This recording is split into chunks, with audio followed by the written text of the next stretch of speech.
Chapter 14. Down, but not out. It's been 2 weeks since you resigned, and like every morning before, you wake up this morning to a warm bed and Jack's clothes all over your floor. Except this morning, instead of finding Jack in bed with you, you hear him banging around in the kitchen. If you're finally gonna go with your secret plan to tear down my apartment to the ground, could you at least do it when I'm not inside? Do you have any powdered sugar? You get out of bed, rubbing the heels of your palms in your eyes, and make your way sleepily to the kitchen. You're met with the sight of Jack annulling his underwear, flipping something in a pan at the stove as a sweet smell fills the kitchen. Ooh, French toast? With powdered sugar on top. If you have any, it's now Ma, you always made it. He smiles warmly at you, and you hop on the counter besides a plate of finished slices. I'm one lucky girl having a handsome boyfriend cook some breakfast for me. Hey, who said I'd give you any of my French toast? Gasp melodramatically and kick him gently in the rear. He gasps melodramatically in return. Wow, I was actually thinking of sharing, but now you don't get any. What if I pout adorably and say, please, pretty, please? He snorts and breaks into a smile, turning back to the stove to flip the perfectly golden slice of French toast. Yeah, you win. You make it too easy. I should steal a sip of his coffee. You pluck up the mug and take a deep sip, enjoying the excessive amount of sugar and creameries added. How do you not have a single cavity? I guess I'm perfect. You laugh loudly, taking another long sip. I wonder what'll be harder for you, the day you're humble for the first time, or the day you get your first cavity? Oh, you speak as though either will happen. You reach up into the cabinet and rummage around for a while. There we go. I don't know how long it's been up there, but here's some powdered sugar.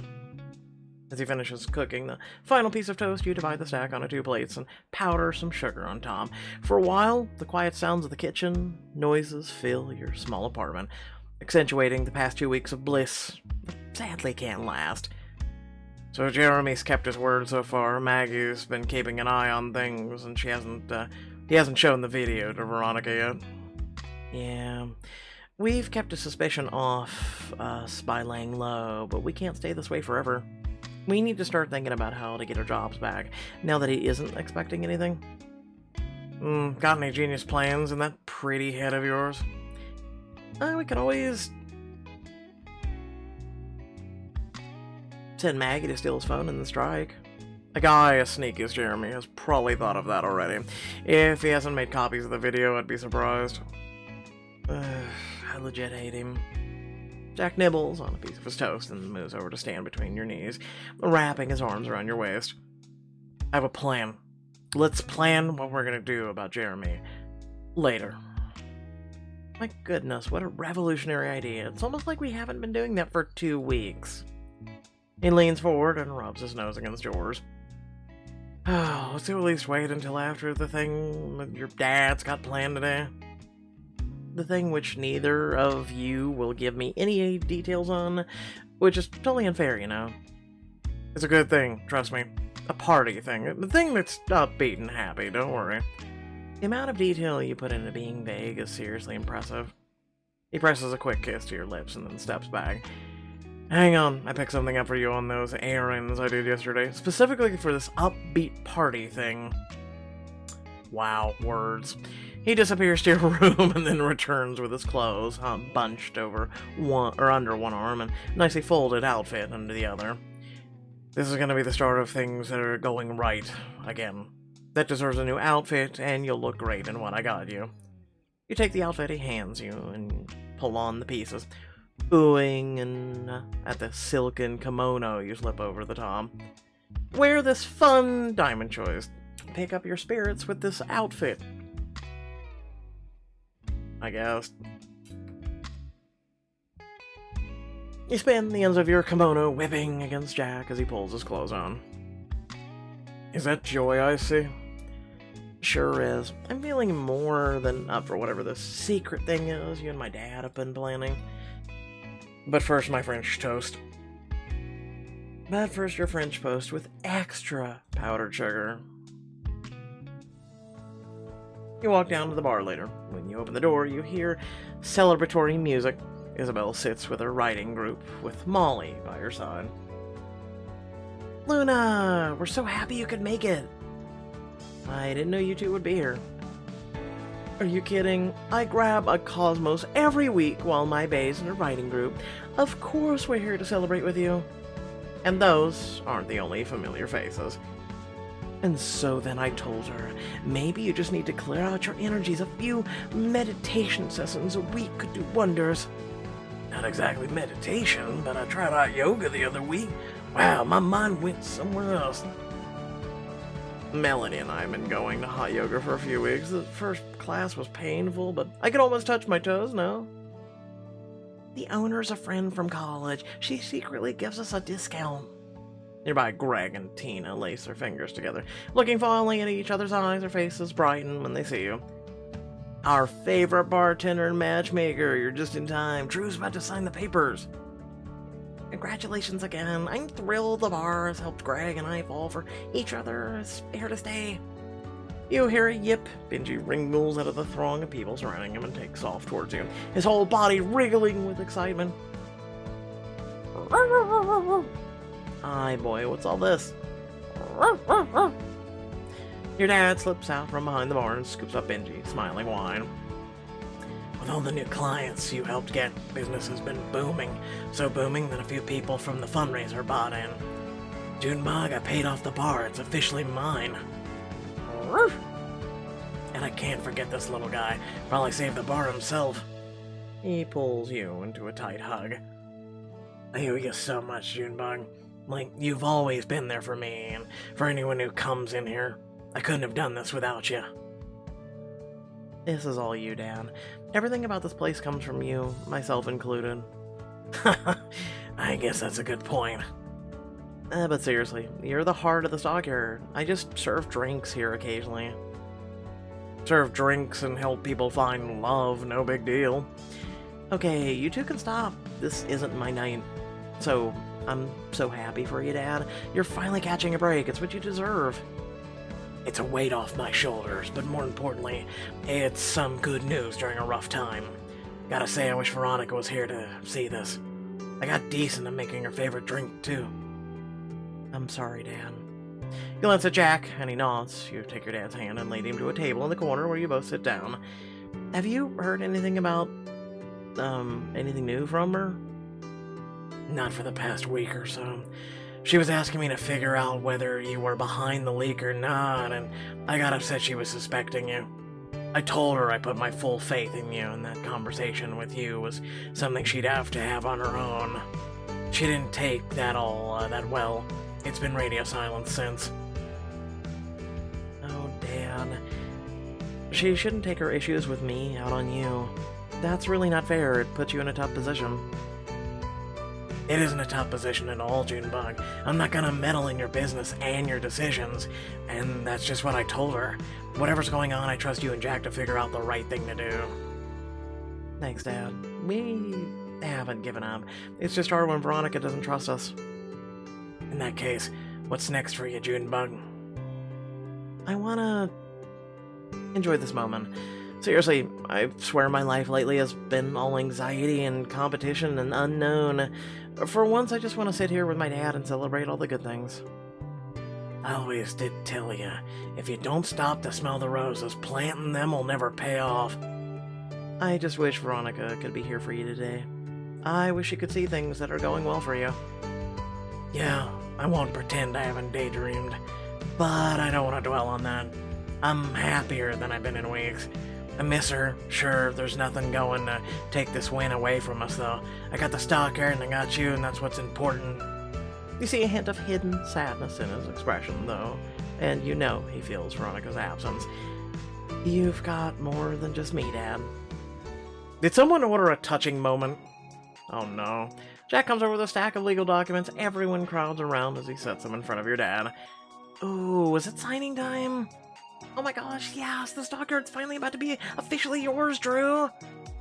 We're all so happy for you. What an auspicious day. Yeah, man, congrats. Moment we've all been waiting for. It's like they're just throwing in a bunch of people, you know? Oh no, it's Chris Evans. How have they not... Like, they changed William's face, or James's face, and all these other people. How have they not changed Chris Evans' face yet? Seriously. We've been rooting for you. We're glad the Stockyard is staying in good hands. See, Dad? You've got all of us. Wow, thanks. All of you. It's been an honor to be signing these papers with all of you here with me. You look around at the smiling, proud faces. Veronica might not be here, but it's the perfect time to say a few extra words to let your dad know how special he is to the community. Diamond choice. You would figure a diamond choice would not be like toasting to your dad, but it's Pixelberry.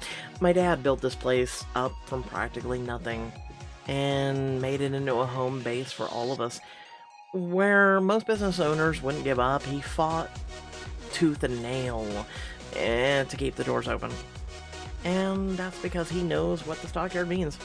The Stockyard is a place where you're always among friends.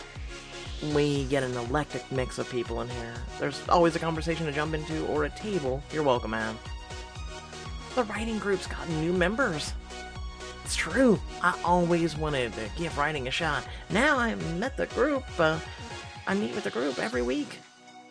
Those guys meet up here once a week, and I talk motorcycle tips and tricks with people just getting into bikes. Dimitri and I love finishing up our date nights here and seeing what friendly faces we'll run into. Oh, and my followers love Dad Joke Tuesdays. They keep telling me you're the best friend they've never met, Drew. So you see, Dad, the Stockyard has a place in all of our hearts. Ah, Junebug. It means a lot to hear that. I think we should hear a few words from the man of the hour himself. Oh, me? Who else? Come on, you're the star of the show, man. Speech, speech, speech, speech. I'd love to know what this moment means to you. Benji says pretty please. Alright, alright. I'm not one for fancy speeches, but here goes. He clears his throat, looking a little watery-eyed as he looks around the crowd. I barely believe it. A bar of my own, all the folks who have been through thick and thin with me right here. His eyes lock on you. And there's one person in particular who's had my back the whole time. I can't sign these papers before crowing about my Junebug Luna. Oh, Dad. We both worked hard to get here. You and I are one hell of a team. I promise I'd do whatever it took to help me make your dreams come true, and I couldn't be more proud of us. I couldn't have done it without the best daughter in the world. Without my Junebug's help, we'd still be gouged by the landlord, wondering whether we'd be here to serve you beer next month. And everybody here should know that Luna doubled our revenue in this place with her clients. It was her idea to adopt Benji here and make him the bar mascot even. And after some choice things, she fibbed to a wealthy buyer. Looks like some people believe we're haunted now. Hey, if it brings in business. I'm sorry, what? Haunted by the spirit of success, no doubt. So I can honestly say, as much as the bar is in my dream, it would have stayed a dream if it hadn't been for my daughter believing me. Luna does have an act for making dreams come true. We need something special to toast with. Luna used to make the best drinks when she was working the bar. I'll never forget the drink Luna made that brought us together. And say for old time's sake, she gets behind the bar again. What do you say? Well, if that's what everyone wants, I can't say no. Oh, this might be crazy, but you know how you used to make the signature cocktails for fun hour, or fun in the late hours? Luna should totally make an original drink to celebrate the new ownership. You're the people, kid. Get back there and mix up something to remember. Okay, I got this. Everyone cheers at the idea, and you get behind the bar and surveying your ingredients. Now, this one's gotta be special. Now, let's see. What kind of drink would celebrate the Stockyard best? A drink about the Stockyard needs a little...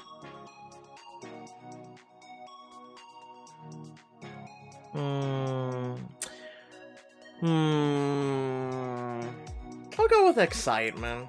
I was thinking nostalgia and romance would be good ones, but After all, this place is where anything can happen, right in the heart of New York. You mix together a unique set of ingredients, and as a final touch, add a bit of cayenne for a kick. Ooh, I was thinking a little spice would be nice. Not many drinks are made with that. As you mix, you show off a little with various tricks. You haven't done this in a while. I'm calling this one... I'll call it the June bug.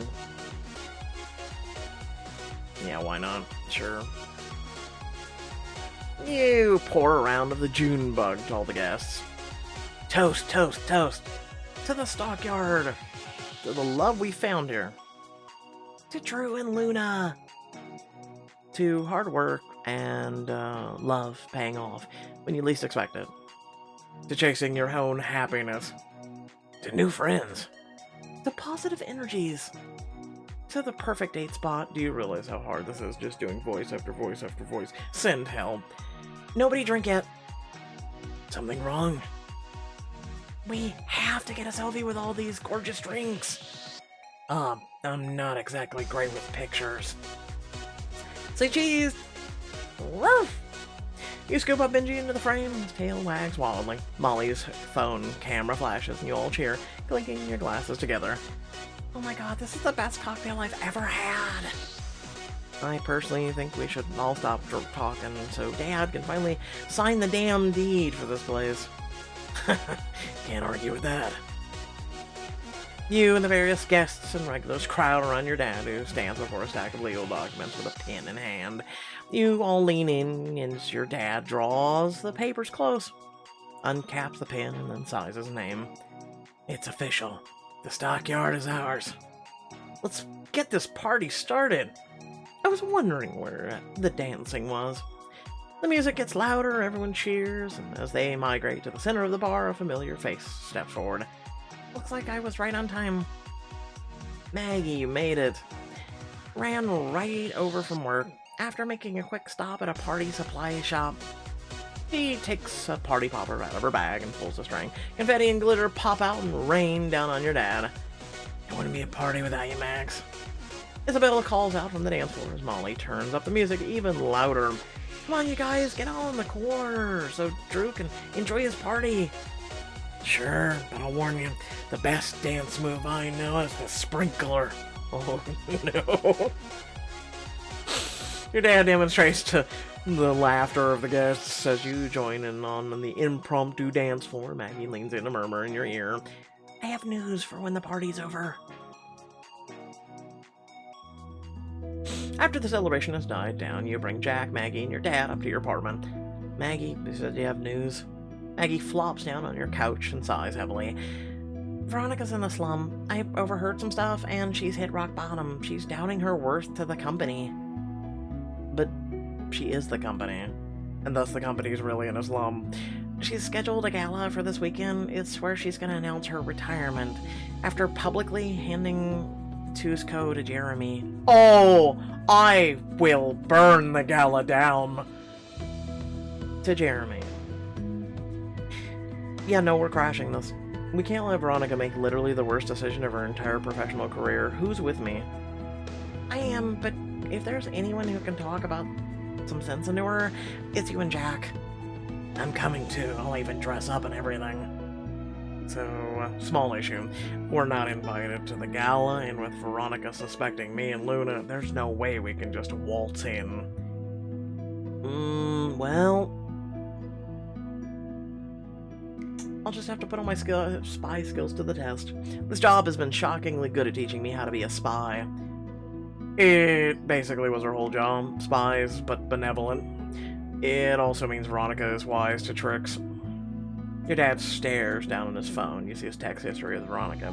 His last several messages unanswered. It hurts to hear Veronica so down on herself.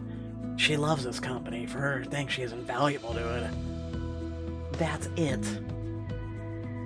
What's it? I know how to start fixing all of this. Talk. No, I'm gonna sit here and keep it to myself.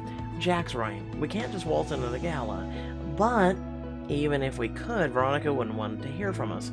Her confidence is too shaken. Being betrayed has made her question her own worth, and that's made her think her best option is throwing Tuzco at Jeremy's feet. Before we get back at Jeremy, we need to restore Veronica's confidence by helping her realize that what the good she's done for Tuzco. Once she realizes the legacy she's left, she'll realize the company's too important to give to Jeremy. Brilliant. But how do we do it? Well, we track down every couple she's matched, we get a video testimonial from all of them, and then we play it at the gala. You realize there's only a few days until the gala, right? It's a tall order. Tall orders are our specialty. I can look through the databases at work. I'll send you the contact info for old matches. I got some video recording equipment I can dust off. Jack shakes his head, laughing softly.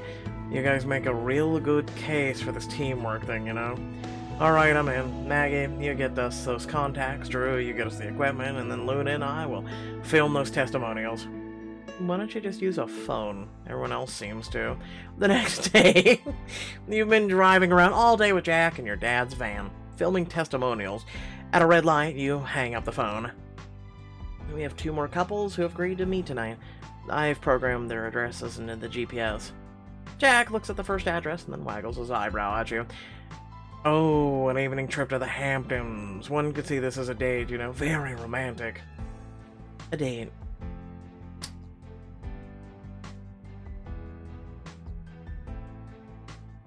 If that's what you call sitting in strangers' living rooms. Hey, best dates are the ones you don't think, should be dates? Okay, Jack, whatever you say. He reaches over and takes your hand. You smile at him and your fingers remain laced as he starts driving you out of the city.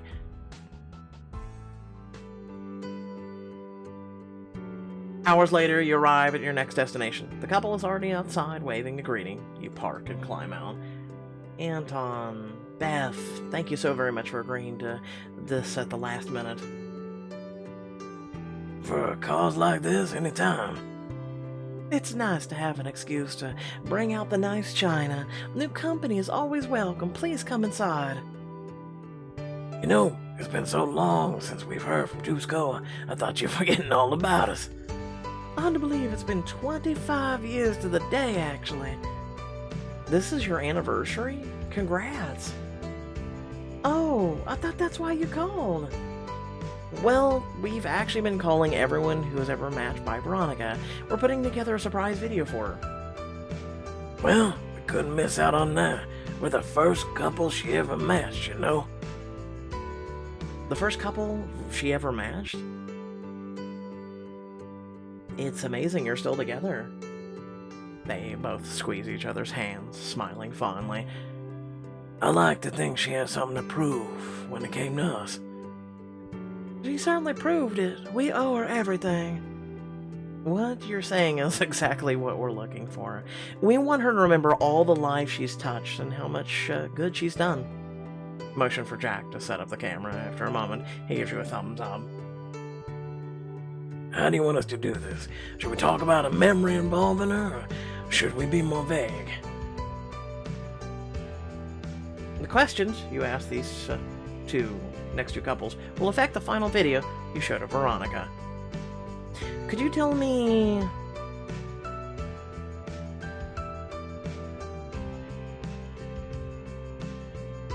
how Veronica shaped your perceptions of love? Beth smiles into the camera. Veronica, before I met you, I wondered if I would ever really be happy. I don't know much about dating, and I certainly didn't know what I wanted, but you worked tirelessly until you knew me better than I knew myself.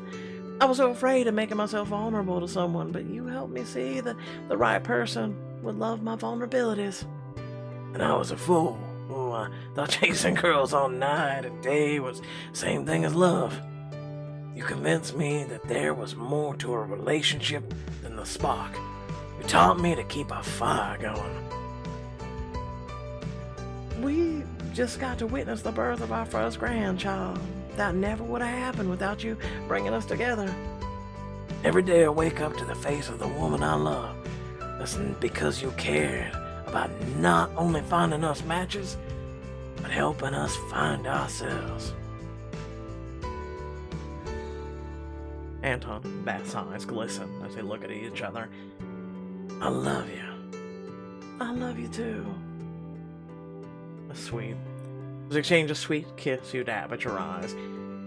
That was perfect. This will mean so much to her. I hope so. Is there any way we can come to the event where this is shown? I'd love to see her again. And Jack exchanged a knowing look. We'll see about getting you an invite.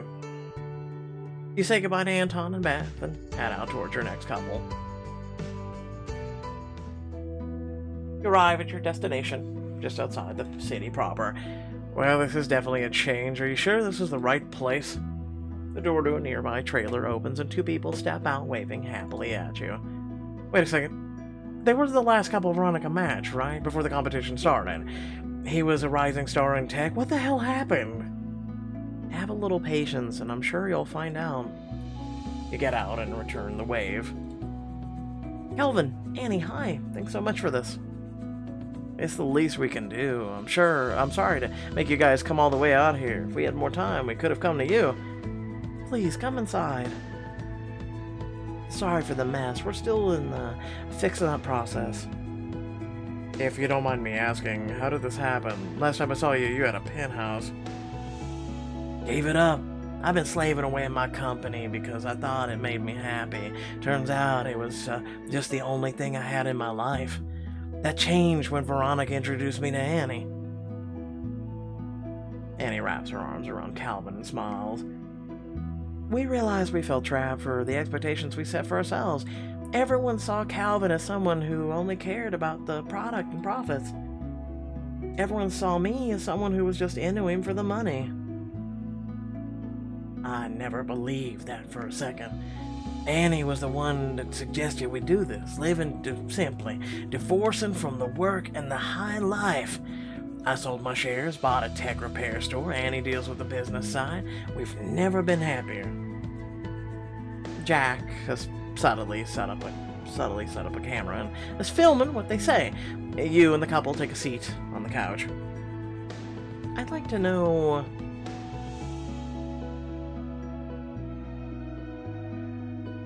what you'd say to Veronica right now. Oh my goodness. I was so intimidated at first. She has this aura that makes you think she'll be all cold and judgmental, but instead she really listened to me to try and figure out what I wanted with a partner.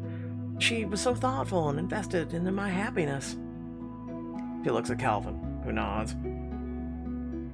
I expected that working with a matchmaker would be like a business transaction I was used to. Veronica was anything but. I was used to opening up, or wasn't, but I felt so comfortable with her. I could tell she cared. It was kind of like a therapy, but not scary. I'd like to say thank you, Veronica, for helping me through that process.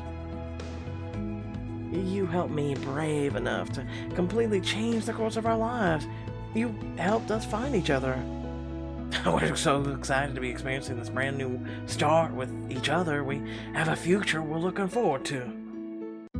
Sounds like you two ended up with your own version of a fairy tale romance. Actually, I'd like to say we gave up the fairy tale for reality. Saying all good things are like a fairy tale takes away from. Sometimes love is grounded, and grounded is good. You signal for Jack to stop recording. Thank you. That was perfect. Veronica will love this. I don't think we can do any wrong, I'm just saying. Any chance we could see the full video when you put it all together? Better yet, any chance we could see it at the gala? I promise we have some nice clothes somewhere in here. I think we might be able to work something out. As you climb back into the van, you wave goodbye to the couple and start the journey back home. You and Jack return to your apartment after a long day, flopping down on the couch.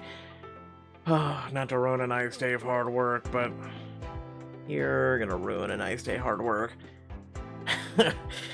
We've seriously gotta figure out how we're getting into the gala. You groan and wriggle your around until you have your head in his lap. How about secret identities? I used to come up with a whole buttload of them when I was a kid, just in case. I am not all surprised by this. Hit me with your best one. Alright, allow me to introduce myself. I'm... Okay, some of these are me. I like the Stromboli one. Do you like this one? With the Coca-Cola one, okay. Regina Coca-Cola, Harris to the Coca-Cola fortune. Oh, pretty sure the inventor of Coca-Cola didn't name it after himself. But are you positive? To be honest, this is the most I've ever thought about Coke, so no. So, that's just what I was counting on. As you ponder the origins of Coca-Cola, I slip inside. Easy peasy. You run your hand up Jack's thigh. Anyway, forget the fake identity. It obviously seduced my way in. Pretty sure the femme fatale spy thing only works in movies. Oh. Watch and learn, hot stuff. You run your hand higher up his thigh, and as he starts to grin, you twist your body up and hook your legs around his neck. Hiya, lured to your death by my clever trap. Laughing, he unhooks your legs and tosses them back onto the couch. That didn't look very comfortable. Yeah, I think I threw my back out. Wouldn't recommend. Suddenly, Jack climbs on top of you, bracketing your head with his hands and your hips with his knees. He lowers his voice, adding a fake rasp to it. Regina Cola, if that's even your real name, you aren't doing a very compelling job of convincing me to let you into this gala. I might have to call for extra security to deal with you. You run your hands down his sides, grinning up at him. Oh, and who do you think you are? The bouncer, of course. The bouncer you tried to fool with a false identity before resorting to seduction. And you're sure neither of those things worked? Positive, but I'm generous, so I'll give you one last chance. Oh, and what's in it for me if I succeed? Besides access to the most exclusive and important gala in all of New York? He leans down to whisper in your ear, maybe a little piece of this. He suddenly leaps off of you and goes to stand at the threshold between your kitchen and the living room, crossing his arms tightly. But only if you make it past me. Have fun and flirt with Jack in this role-play scene. I'm getting into this gala. You're up your feet as well, approaching Jack with a smug grin. You're on, Mr. Bouncer. Okay, hang on. Let me set the scene. It's a fancy gala. Everybody's trying to get in. There's a line at the door. I'm very overworked, yet stunningly attractive bodyguard. Of course you are. You close your eyes and you see the scene. You're at the entrance, in line to get in. Everything's going great. But oh no, you realize everybody has a personal invitation and they're showing the guard. But you don't have one. You step forward, imagining the last person ahead of you, confidently striding into the gala. Jack steps into your path. I'm a guard. You don't have time to play games. Invitation now. Flirtatiously pretend I lost my invite. You bat your eyes as you approach, putting some extra sway in your hips. I'm so sorry. I must have accidentally left it in my limo. I'm such a klutz. Grrr, no invite, no entry. Oh my god. Please, I would owe you so much. You lean in and whisper softly, I'd give you whatever you asked for. What's that? It's very loud here, I can't hear you whispering. Give Jack a hard stare down and smirk grows on his face. What? It's realistic. You lean in once more and then shout in his ear. Let me through and good and potentially sexy things will happen. Ow. What? That's what you get. Fine, the guard lets you through. Easy as pie. Not quite, because there's someone watching for you, specifically. Jack hunches over and steeples his fingers. In your mind, it's clear who he is. Oh my god. Oh god. With I, Jeremy, watching, no one can get in uninvited. I have to do this voice because, it's Jack impersonating him. Oh no, not evil Quasimodo. Now I will walk amongst the crowd to root out any intruders who would ruin my master plan. As Jeremy turns towards you, quickly think of a way to deal with him. Can I punch him? I really want to punch him. Oh, I'm gonna ask it. Normally I'd say yes, but seeing how he's currently me, that's gonna be a no. You cannot punch Jeremy. Oh, in my imagination, I'm punching him. Understandable. Is it satisfying? Extremely. In which case, having dispatched him with a swift punch to the head, you make your way past him. Yes! And now for your final obstacle, the most threatening one yet. Veronica, the suspense is killing me. Before you stand, Veronica, but before you reach her, someone else catches your eye. Off to the side stands the most beautiful creature you've ever laid eyes on. Oh god, are you talking about yourself? Oh, I'm talking about myself. He goes to lean against the counter, posing like the models you see in magazines. As you gaze at this beautiful man, his eyes meet yours and you feel electricity. You know it's too risky, but you're compelled to kiss him.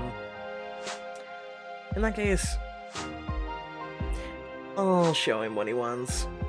You pick up a pin and then accidentally drop it. Oops, clumsy me. You bend over the waist, giving him a full view as you reach for the pin. You catch sight of his jaw-dropping expression.